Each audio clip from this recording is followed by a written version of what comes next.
Howdy, this is Lemmy with Dorman Products, here to talk to you today about our fluid reservoirs. While a fluid reservoir isn't the sexiest auto part in the world, they are incredibly important. Every vehicle needs to carry an adequate supply of different fluids in order to function. Think about your own car. You've likely got a coolant reservoir, a washer fluid reservoir, probably a power steering reservoir, and a brake fluid reservoir too. Heck, we even offer universal coolant expansion bottles for those plumbing up custom or non-automotive cooling systems. We build the best fluid tanks you can buy. Quality matters here. Imagine your loved ones in a car with a brake fluid reservoir that wasn't up to the job. Seems like a crazy place to shortcut quality, doesn't it? Even a simple thing like a washer fluid bottle here plays an important role. Anyone living in the salt belt of the USA knows how quickly ice and salt can cut vision to nothing on a snowy day. A few squirts of wiper fluid immediately improves visibility and thus safety. Or consider something like a coolant overflow tank. Under high pressure, these can cause massive scalds, putting anyone near the bottle at risk, including DIY mechanics, pro wrenches, pedestrians involved in a vehicular collision, as well as first responders who may need underhood access in the event of an accident. However, all fluid tanks are not created equal. We perform stringent testing on OEM units here at Dorman, as well as on our own pieces and those of our competitors. For something as basic as a container that contains fluid, you'd think it would be simple to build one of high quality, but as in most things, the devil's in the details. So today I want to walk you through two parts. An interchange may tell you that these parts are equivalent, but your own two eyes, and our testing, should tell you that they certainly are not equal. This particular part holds the coolant in some larger Fords, 3/4 ton and 1 ton trucks and excursions, so it's a pretty common unit. Now I want to start here at the cap.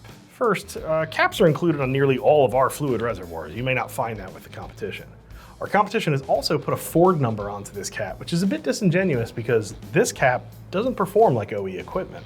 The cap is actually a safety device, since a modern coolant reservoir actually holds pressure instead of the old days where it served just as an expansion tank.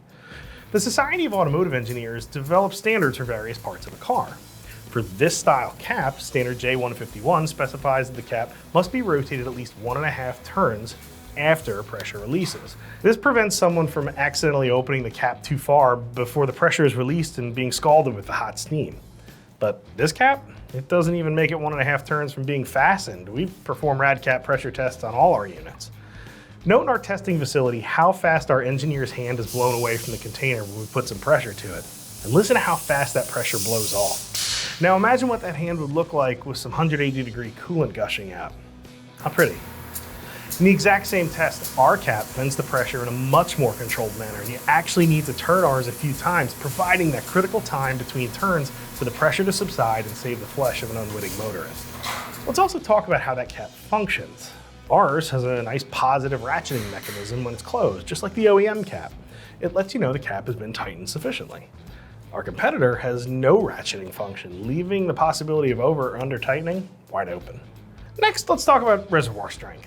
Your average cooling system runs around 16 PSI or so, but can spike to maybe 40 pounds. And sometimes performance-minded individuals nudge that number north by increasing the cap pressure, trying to keep coolant from boiling when an engine's making lots of power and running real hot. We have a custom-built burst tester to rigorously vet out the quality of OEM units, our own bottles, as well as the reservoirs of our competition. Our coolant bottles are tested to 100 PSI to keep mechanics, medics, and other motorists safe. If it doesn't hold triple digits, it doesn't go in a Dorman box. It's that simple. When we burst test our bottles, we fill them with fluid and pressurize it to make sure our tanks can take the heat, literally. Ours held up right through testing. The competition? 20% weaker than ours, and we tested some that rang in even less than this one did. How big is that difference after 6 or 8 years in a car receiving repeated heat cycles? Are they testing to any type of standard? And if they are, why are we finding variances? Testing isn't inexpensive, but it's necessary to prevent inconsistent product from hitting the shelves, which is why we do it. While we're looking at this part, note how we reinforce our hose barb here with a metal sleeve. And that ensures that a leak won't form at that rather critical junction, helping keep the work trucks where this bottle is mounted in service and actually working. Now, please remember this is just one single coolant reservoir. But we put the same level of care into all of our fluid bottles, whether they hold coolant, washer fluid, brake fluid, or power steering fluid.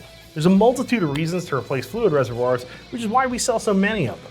Whether it's mechanical impact damage from a collision, etching on the inside of the tank, reducing level visibility, or the formation of a simple leak, know that a Dorman tank has been tested for safety and longevity and will keep motorists, mechanics, and medics safe. Thanks for checking out our video on our fluid reservoirs. And remember, If you need anything at all, the Dorman Technical Support Team is always handy to help.